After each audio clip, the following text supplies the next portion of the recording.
y vamos a ver ahora algunas cositas nuevas que tenemos para ustedes en relación con el FRAX. Recordando nada más los datos de impacto que tenemos, las fracturas por fragilidad, chequen ustedes aquí en nuestro mapa a América y van a ver a ustedes que, perdón, y entonces aquí estamos viendo ustedes que en Estados Unidos es 35 millones más o menos de mujeres mayores de 50 años con fracturas. En México más o menos 2.3 millones, en Argentina 1 millón, en Colombia 1 millón, 1.4 millones. Entonces realmente las fracturas por fragilidad son importantes en el mundo. Se dice que hay una fractura cada 3 segundos y más de 9 millones de fracturas en todo el mundo. ¿Qué es lo que pasa con las fracturas y por qué no queremos que sucedan? Porque tienen un exceso de mortalidad y de morbilidad, porque hay un aumento del doble de mortalidad y un impacto económico muy importante en el que hay también una depauperación. Esto quiere decir que está descrito que aquellas personas que tienen una fractura de cadera pueden inclusive bajar de nivel social por los gastos tan altos, el costo económico tan alto que se deriva de estas fracturas. Y además, desde luego, es mayor incapacidad que aquellos que no tienen fracturas. Otro de los problemas son las refracturas, más o menos el 20% de ellos se refracturan dentro del primer año o más, y el exceso de costos institucionales y de los sistemas de salud en la atención de estos pacientes. Y para que vean el exceso de mortalidad, vean ustedes, esta es la línea de la mortalidad que se espera en la población general y vean ustedes en las mujeres el exceso de mortalidad y en los hombres el exceso de mortalidad después de una fractura. En México, en el estudio ICUROS, que es el único lugar en Latinoamérica que se pudo hacer este estudio prospectivo a 18 meses, nosotros encontramos un 31.1% de fracturas, un poquito más alto que en otros países. Y la calidad de vida también se ve bastante afectada. La tiene bastante bien es la muñeca. Este estudio ICUROS nos indica aquí es la fase 0 sin fractura, la fase 1 calidad de vida disminuye de forma importante en todas las fracturas, se empiezan a recuperar hacia la fase 2 y esta es la fase 3 y vean ustedes que las únicas que realmente se recuperan son las muñecas, pero en relación a cómo anteriormente tenía su calidad de vida, toda esta se ve disminuida, sobre todo importantemente la de cadera y la vertebral, que son fracturas que siempre suceden con mayor frecuencia por osteoporosis. Vamos a entrar un poquito a lo que es el concepto de riesgo. Esto es importante. ¿Por qué? Porque lo que hace el FRAX es estimar el riesgo. Entonces, en general, la idea de riesgo se refiere a la probabilidad que tenemos de que se produzca un acontecimiento desfavorable. Pero cuando hablamos de riesgo en salud, este es la probabilidad de que las personas expuestas a ciertos factores de riesgo presenten con el tiempo una enfermedad concreta, que en este caso es la osteoporosis. ¿Y por qué es importante evaluar el riesgo de la fractura? Bueno, esto es sencillo de explicar, porque como vieron rápidamente en impacto, las fracturas por fragilidad tienen un impacto importante desde el punto de vista social, económico, individual y a los sistemas de salud. Pero por el otro lado, sabemos hoy que hay tratamientos farmacológicos con probada eficacia antifractura, de forma tal que si nosotros conocemos que nuestros pacientes tienen un riesgo elevado de tener una fractura, podemos ofrecer una intervención farmacológica para disminuir este riesgo.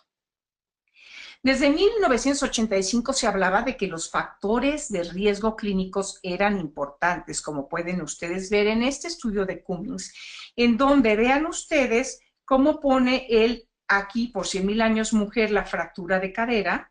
Aquí tenemos el número de factores de riesgo de 0 a 2, 3 a 4 y más de 5. Y de acuerdo a las tertilas tenemos la densidad mineral ósea. Y vean ustedes que a mayor factor de riesgo hay menor densidad mineral ósea, tenemos un aumento importante de las fracturas.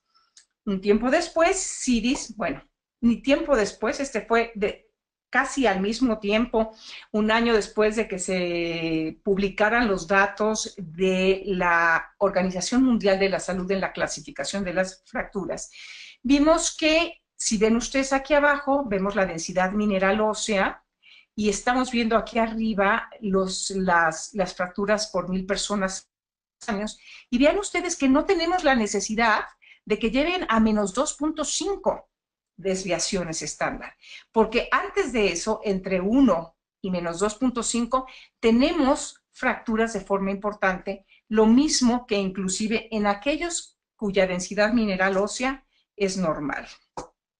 Lo mismo nos sucedió a nosotros, los mexicanos, cuando analizamos esta densidad mineral ósea junto con las fracturas vertebrales del estudio Lavos, y vean ustedes estos porcentajes: 28.3 y 38 suman más del 50 y tienen una densidad ósea normal y ya tienen fracturas vertebrales. Lo estamos viendo aquí y lo estamos viendo acá. ¿Qué quiere decir? Que hoy por hoy la forma de diagnosticar a la osteoporosis debe de ser la combinación de los factores de riesgo clínicos más la densitometría en aquellos pacientes, o más bien en aquellos lugares en donde tenemos acceso a la densitometría, porque no todos tienen acceso a la densitometría. Entonces, hoy por hoy, FRAX, ¿cómo identifica a los individuos de alto riesgo que son susceptibles de tener una intervención? Busca los factores de riesgo clínicos, a esto le suma la edad y sexo, y por resultado nos da la probabilidad de fractura, ya sea de cadera o fractura mayor, en los próximos 10 años. Si además de esto nosotros tenemos la densidad mineral ósea del cuello femoral, podemos agregarla al calibrador y nos dará una mayor precisión del estimado. Esto es lo que conocemos como FRAX. ¿Cuáles son los factores de riesgo que incluyen? Edad y sexo, como lo pusimos, y fractura previa por fragilidad después de los 50 años, un índice de masa corporal, que si es bajo tiene mayor riesgo, pero lo calcula la calibradora, uso de corticosteroides, osteoporosis secundaria, artritis reumatoide, antecedente materno o paterno, activo y una ingesta de más de 2 unidades de alcohol por día. Si a estos, insisto, le aumentamos a aquellos que tienen la posibilidad de hacer una densitometría, la densidad mineral ósea del cuello femoral, nuestro estimado tendrá una mayor precisión. Entonces, la probabilidad de fractura toma en cuenta: 1, el riesgo de fractura, y 2, el riesgo de muerte, porque lo que nos da es un riesgo absoluto de fractura, no un riesgo relativo. Esto es muy importante, es el riesgo real que tiene cada uno de los pacientes, y a eso, pues, estos dos desenlaces se ven afectados por la edad, el índice de masa corporal y la densidad mineral ósea baja. Aquí les presento la tabla, el portal de entrada de FRAX. Ustedes ponen América Latina, tendrán ahí todos nuestros países, que son 7, y siguen ustedes con este cuestionario, ponen ustedes todos los factores de riesgo, los incluyen, calibran, y nos sale este pequeño cuadrito rojo en donde nos dice Major Osteoporotic, que quiere decir fractura mayor o fractura de cadera. Les decía, y esto sí es importante porque es muy importante, hay gente que le cuesta trabajo entender que no siempre, y si no se tiene la densitometría, igual podemos ver el riesgo que tienen nuestros pacientes. ¿Por qué? Porque vean, en nuestros países, México, Perú, Uruguay, Venezuela, Panamá, luego tienen Argentina y Chile y Brasil, pues no tienen la disponibilidad, por ejemplo, los países europeos. Me permito aquí ponerles que es el Reino Unido, que vean ustedes que anda más o menos similar de nuestros países, y fue el que he tomado para hacer los umbrales de evaluación y de tratamiento en los 7 países de Latinoamérica. Entonces, con todo esto y teniendo nosotros 7 países donde teníamos el FRAX, lo que hicimos fue hacer los umbrales de evaluación e intervención para la detección de casos de riesgo de osteoporosis. Estos los publiqué el año pasado en México y al tener acceso a Argentina, Brasil, Chile, Colombia, Ecuador y Venezuela, hoy tenemos estos mismos umbrales de riesgo para todos estos países. ¿Y cómo se saca este riesgo? Es muy sencillo. Pueden ustedes ver la edad. Vean ustedes 3 escenarios clínicos. Estos 3 escenarios clínicos, como les platico a ustedes, los tomé del doctor Canis, de su publicación en el Reino Unido. La primera es la probabilidad de fractura por osteoporosis con una fractura previa, y eso nos da el umbral de tratamiento. Ahora se los enseñaré en el gráfico. Y los otros 2 umbrales de evaluación se toman a el mismo caso clínico sin factores de riesgo o bien a el caso clínico al que le aumentamos 1.2 veces el umbral del paciente que está fracturado.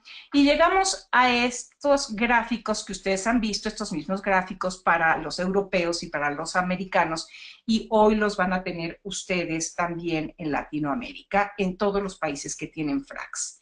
Esta primera línea negra es el umbral de intervención o tratamiento en donde nosotros tenemos un paciente que después que en ese icono rojo nos saca que no tenemos densitometría y nos saca que tiene 60 años y tiene un riesgo de 9. Nosotros ponemos 60 años, un riesgo de 9 y sabemos que es un paciente que le tenemos que ofrecer una intervención. No así si este mismo paciente tiene, por ejemplo, tiene 70 años y resulta que tiene un umbral más alto, que tiene de 15, por ejemplo, y lo tratamos. Y aquellos pacientes que teniendo 60 años y tienen un 4% de probabilidad, caen dentro del verde y no los tratamos. ¿Cuáles son los umbrales de evaluación y para qué nos sirven? Aquí sí, para todos aquellos ustedes que tengan densitometría, antes de la densitometría, ustedes van a ver sus umbrales y van a ver ustedes de su cajita roja, lo que les salga, lo van a poner aquí y cualquier cosa que les caiga dentro de lo que es anaranjado, lo envían a densitometría. Entonces, esa misma paciente que tenía a lo mejor 60 o pongamos 65 años y tenía 9, les va a caer aquí. Entonces, esa paciente no la tratan, la mandan a densitometría y vuelven a reevaluar el riesgo para ponerla en intervención o no en intervención. Esto es lo que les platico. Esta es la famosa cajita mágica que hacemos aquí cuando nos llega. Y me voy a parar un segundo para explicar a ustedes que erróneamente muchas personas han pensado que aquí si tiene un 3%, o aquí si tiene un 20%, es la división para tratar y no tratar. De acuerdo al artículo americano de Thorstestone, que lo que hizo fue un estudio de costo-efectividad. Entonces dio umbrales fijos. Cualquier paciente que tuviera más de 3% era costo efectivo tratarlo. Nosotros lo que hacemos es que tenemos umbrales edad específicos que son mejores. ¿Por qué? Porque son más precisos. De acuerdo a la edad y de acuerdo a su probabilidad de riesgo es cuando vamos a tratar o no a tratar. Un ejemplo de esto lo pueden ver aquí. Tienen cuál es la probabilidad de fractura en columna y antebrazo o húmero de una mujer posmenopáusica. Y vean ustedes que si tiene 75 años y su densitometría le dice que nada más tiene un menos 1.5 y no tiene fractura previa, su riesgo es de 15.2%. Mientras que esto se aumenta importantemente si sí tiene una fractura previa a 26 o si tiene menos 2.4 en su densidad mineral ósea, que les aumenta hasta 40.9%. Aquí les pongo el ejemplo de un masculino de 70 años de edad que tiene 70 kilogramos, mide 1,70 y tiene un índice de masa corporal de 24. Y vean ustedes estas dos y van a ver a ustedes que Aquí no tiene factores de riesgo, es el mismo que hace tabaco, alcohol, no tiene osteoporosis secundaria. En una hacemos su evaluación y no estamos viendo que tenga score femoral y su riesgo absoluto es de 9.4%. Y cuando aumentamos su densitometría, su riesgo aumenta a 14. Y entonces se los ejemplifico aquí. Cuando nosotros vemos su riesgo sin densitometría, este paciente tenía 9.4. Aquí estaba. Lo enviamos a la densitometría, vemos su densitometría y ¿qué es lo que hacemos? Vemos que con densitometría, que tiene menos 1.9, entonces la aumentamos y resulta que este paciente ya entra dentro de tratamiento. Estos mismos los hay para Argentina, para Colombia y para todos los otros países en donde los tenemos. Vean ustedes de ver las gráficas, cómo son diferentes países de otros y algunos factores de riesgo, su prevalencia, así como la esperanza de vida. Y entonces termino dándoles este que es, digamos, el mismo escenario clínico puesto con los diferentes países y vean ustedes, este caso tiene hombres y mujeres en Latinoamérica de 65 años con historia de fractura previa y que tienen un T-score de menos 2.5. Vean ustedes Argentina, el que más riesgo tiene, seguido de México, Chile menos, Brasil y Colombia más o menos el mismo riesgo, y Venezuela y Ecuador tienen menos riesgo. En resumen, ¿a quiénes evaluamos el riesgo de fractura sin tener la densitometría? A toda mujer posmenopáusica con uno o más factores de riesgo. Porque acuérdense que la evaluación de los factores de riesgo va a influenciar el manejo. O bien a una mujer que tiene una fractura previa, que es candidata a tratamiento sin necesidad de evaluar el riesgo, la podemos mandar a DMO y puede ser útil. En mujeres sin fractura por probabilidad a 10 años de fractura es mayor, vértebra, cadera, antebrazo o húmero, con FRAX debe realizarse sin la densitometría. Si no hay factores de riesgo clínico y el FRAX está por debajo de los umbrales de intervención, deben darse medidas generales. Por arriba de estos umbrales debe considerarse una intervención. Entonces concluimos diciendo que el FRAX es un instrumento de tamizaje que identifica a individuos con un riesgo alto de fractura, sobre todo en poblaciones vulnerables, cuando hacemos la combinación de los factores de riesgo clínicos con también la densitometría. Es ideal en el primer nivel de atención, que tienen disponibilidad limitada de densitometría. Presentamos hoy a ustedes los umbrales de intervención y evaluación específicos para edad en 7 países de Latinoamérica. Idealmente, cada país debe desarrollar este instrumento con los datos epidemiológicos locales y el riesgo de fractura depende de la prevalencia de la enfermedad, de la esperanza de vida y de la prevalencia de los diferentes factores de riesgo que tenemos en los países.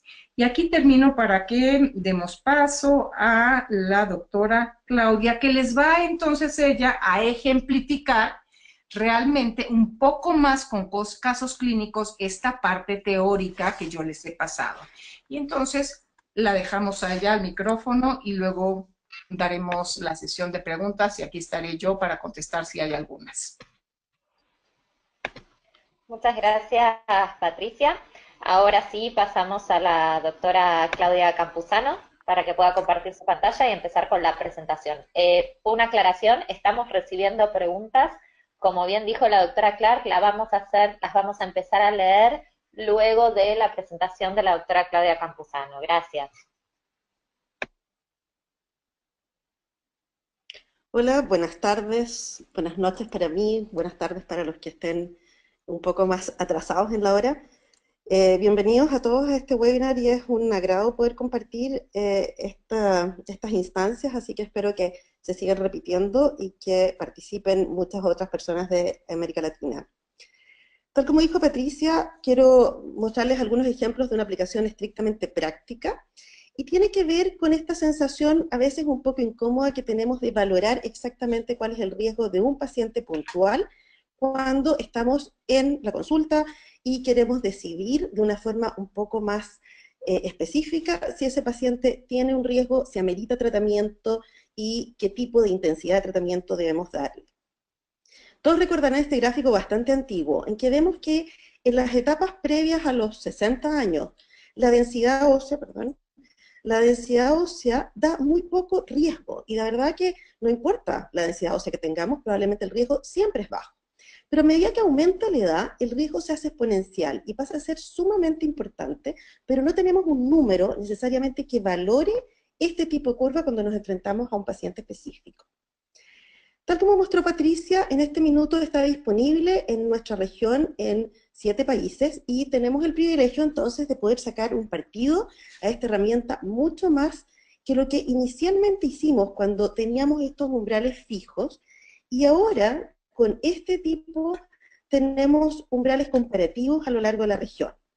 Ahora, una cosa importante, yo aquí cambié un poco la escala para tratar de homologar y que tengan una imagen parecida de nuestra región, y ustedes ven Argentina probablemente es el que tiene el riesgo más alto.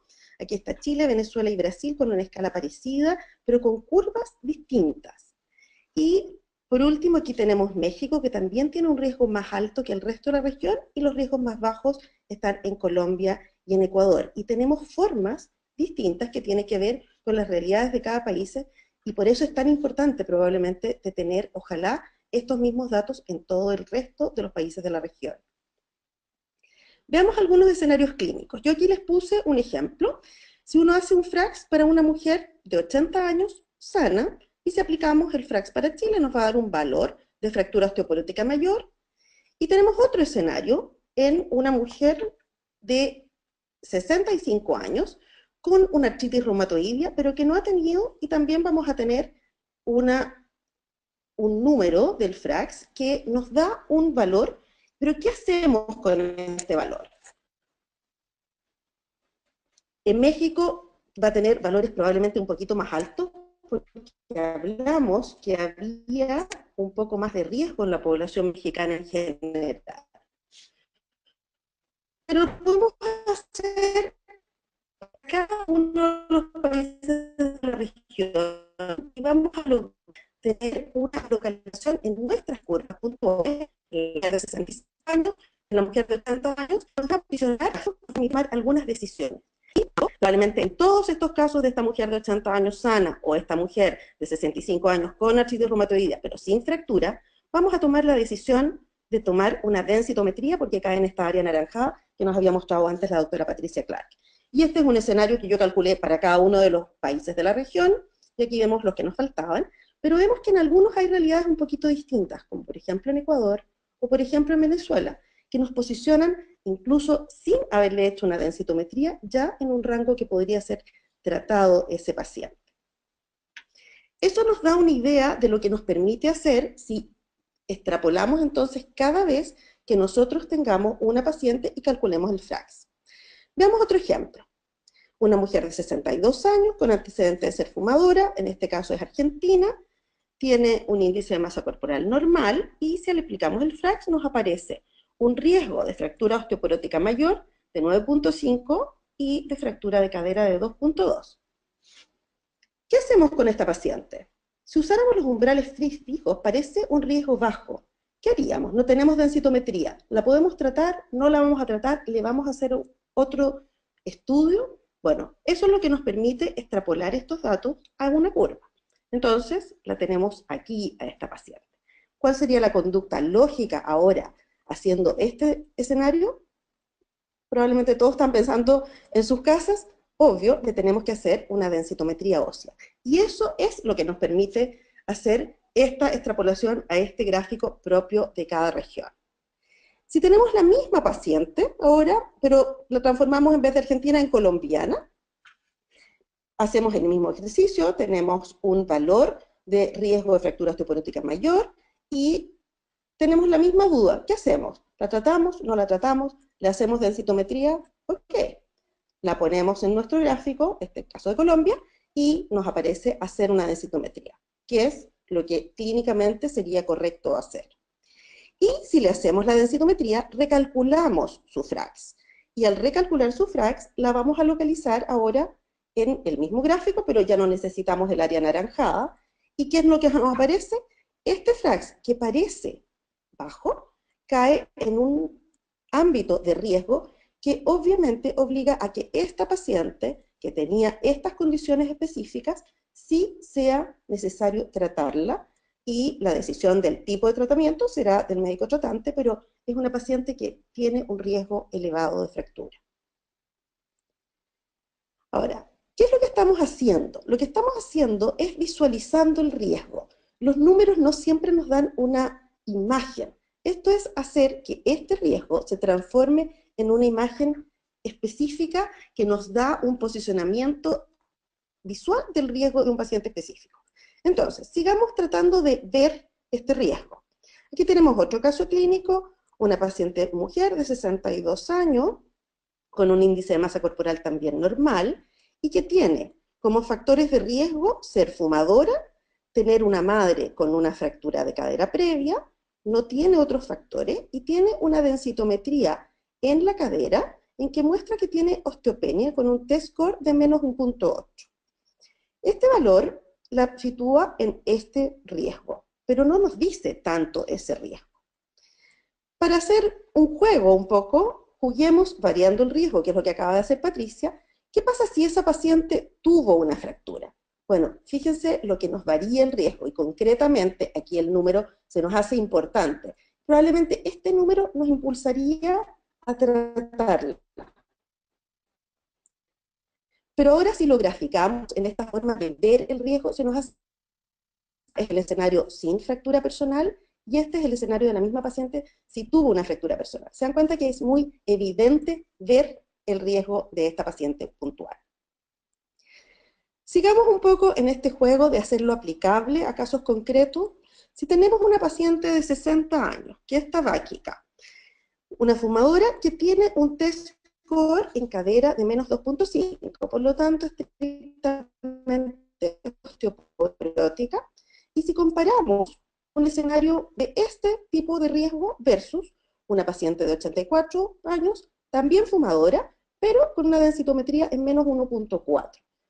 No es evidente quién tiene más riesgo. Si le aplicamos una score frax, los valores que nos da son 4,2% de riesgo y 7,3%. Por lo tanto, esta paciente que no tiene una densitometría osteoporótica, por su edad, tiene un riesgo mayor, y también se hace más evidente el riesgo concreto de fractura de cadera. Por lo tanto, el frax nos hace ver tridimensionalmente probablemente el riesgo de esta paciente. Y si lo graficamos, nos encontramos con una sorpresa, porque a pesar de tener un riesgo, dado la población, dado la estimación de expectativa de vida, probablemente el riesgo de fractura, que parecía más grande en la paciente de 80, no lo es, y aparece más en el área verde, en el área más segura. Y la paciente más joven, porque tiene una expectativa de vida más larga, va a tener un riesgo a lo largo de la vida mayor de fracturarse. Entonces también es otra forma de evaluar los riesgos. Siguiendo con el ejercicio, vamos a ver el caso de un hombre. No siempre tenemos pacientes hombres, pero tenemos que ponerlos en la mesa porque yo creo que los hombres están muy subdiagnosticados y por lo tanto evidentemente subtratados en todos los países del mundo. Entonces este es un caso de un hombre de 66 años que es diabético, que también es un factor de riesgo que tenemos que empezar a considerar muy importantemente. La diabetes genera un daño óseo con una fisiopatología bastante propia. Este caso, este paciente además tiene un consumo de alcohol y de tabaco excesivo, y si lo vemos en una consulta probablemente de medicina interna, podemos hacerle una estimación de su frax, y vamos a tener un riesgo que podemos extrapolar al mismo gráfico que ya les habíamos mostrado. Y si lo vemos aquí, entonces, ¿qué nos dice? Esto es que este paciente, hombre, que a lo mejor consultó por el control de su diabetes, sí merece que le hagamos una densitometría ósea. Entonces, le hacemos una densitometría y tenemos un T-score en cadera de menos 2.1. Recalculamos ahora su frax, tomando en consideración esta densitometría, y volvemos a posicionarlo en nuestro gráfico. Y fíjense que este paciente, que a lo mejor su motivo de consulta había sido otro, tiene un riesgo de fractura que amerita que este paciente sea específicamente tratado para la osteoporosis. Entonces, yo quería ponerlos en esta perspectiva muy concreta, muy aplicada a los pacientes del día a día, en un escenario que todos nosotros podemos llevar a cabo y tener una estimación mucho más tridimensional de este riesgo. Entonces, en la práctica, si el riesgo de fractura es bajo, vamos a aconsejar a los pacientes en un estilo de vida saludable, dieta y actividad física, pero no hay que requerir medicamentos específicos. Si el riesgo es elevado, no tenemos que hacer ninguna disquisición y podemos iniciar un tratamiento farmacológico. Si el riesgo es intermedio, vamos a solicitar una densitometría y recalcular el riesgo. Ahora, recordemos algo que a veces se nos olvida. Los pacientes que ya han sufrido una fractura osteoporótica, se les puede ofrecer tratamiento sin necesidad de calcular su riesgo y sin necesidad de hacer densitometría. Entonces, recordemos que nacimos con el FRAX con riesgos absolutos. Ahora estamos haciendo esta modificación hacia riesgos relativos que tengan en consideración la edad y la realidad local de la población. Por lo tanto, nos permite decidir tratamientos en base a una herramienta objetiva, pero aplicada a nuestra población local. Y recordar que algunos riesgos relativamente bajos pueden requerir tratamientos en pacientes jóvenes, y eso es algo que no es necesariamente evidente en el día a día. Muchas gracias.